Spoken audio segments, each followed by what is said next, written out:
Hello everyone, today we'll be unboxing the Call of the Curse starter deck from Battle Spirits Saga. And once again, this was another of my deliveries that had its box destroyed when it came in.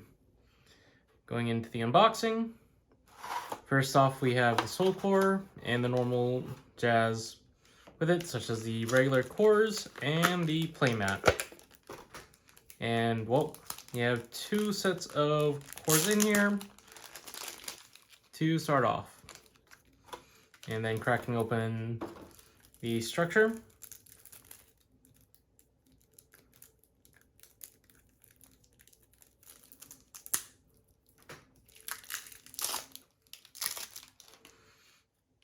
Going into it, you get two copies of Dark King Snake Pentacles, who is pretty much the ace of the deck, as it's the X rare for it.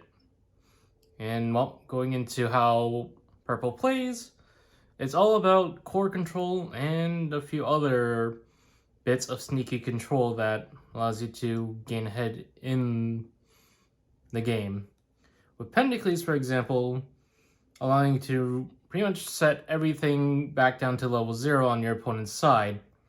And then at level 2 and 3, it's able to pretty much take away those remaining cores if possible.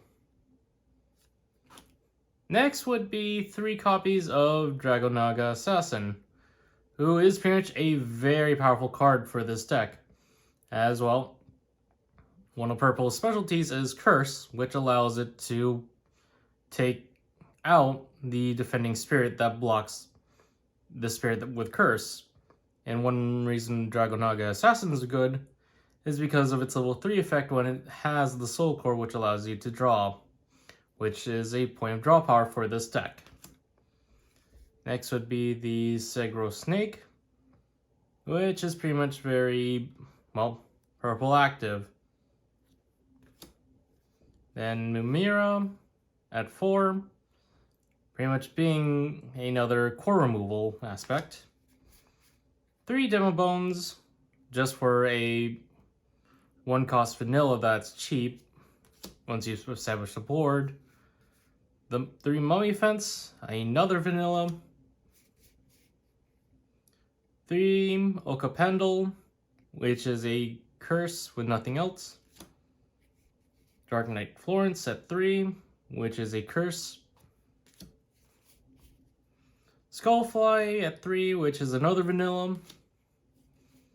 Phasma Bat, which is another point of draw power, though it only occurs when the opponent's spirits have 1 core on them, which works well with Pentacles' effect, depending on timing. Then Stray Soul, which is another point of core removal. Then going into the Nexuses, we have the Dark Grail, which allows you to select one of your opponent's spirits with 2 or more cores on it to remove a core and bring it into the reserve, which is another point of core removal. And then it allows you to draw during your attack step when one of your spirits is destroyed. Then Purple Smoke Valley, which is another staple, given its status, mostly with Curse. And well, it allows you to draw when one of your own effects destroys an opponent's spirit via core reduction. And then, obviously, this ends up helping Curse spirits since it prevents them from being blocked by the opponent with any spirits that have a core, only 1 core. Then for Poison Shot as the spell and burst for the deck, which is draw power and then pretty much core removal. Then Core Drain, which is pretty much a good staple as well since, oh, it's core removal. On top of that, its flash effect is just adding BP. And then lastly is Bloody Rain at 3, which prevents attacking, and well, pretty much it prevents attacking by forcing core removal if they choose to attack. And that's the deck settled. And well, further expanding upon that, we'll be actually covering one of my cards from the collection from the old version of the English release.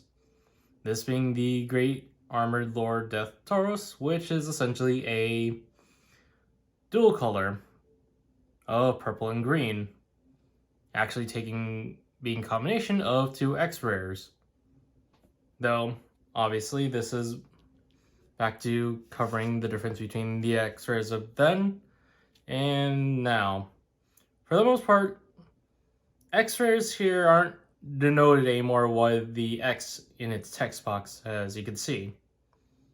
Though in Pendicles' case, it's actually a unique case of where it's a change, given that Pendicles came out about a year after Battle Spirits after Battle Spirits was pulled from release on the international market, and it only kept with it still being pretty active in the Asian markets.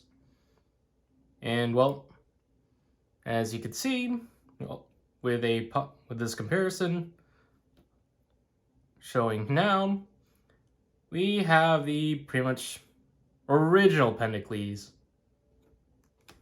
And well, to further compare, the old cores are pretty much smaller compared to the new ones, and which is very, well, better in comparison, given that these are your essential game pieces. So these being bigger pretty much lowers the risk of losing them by accident.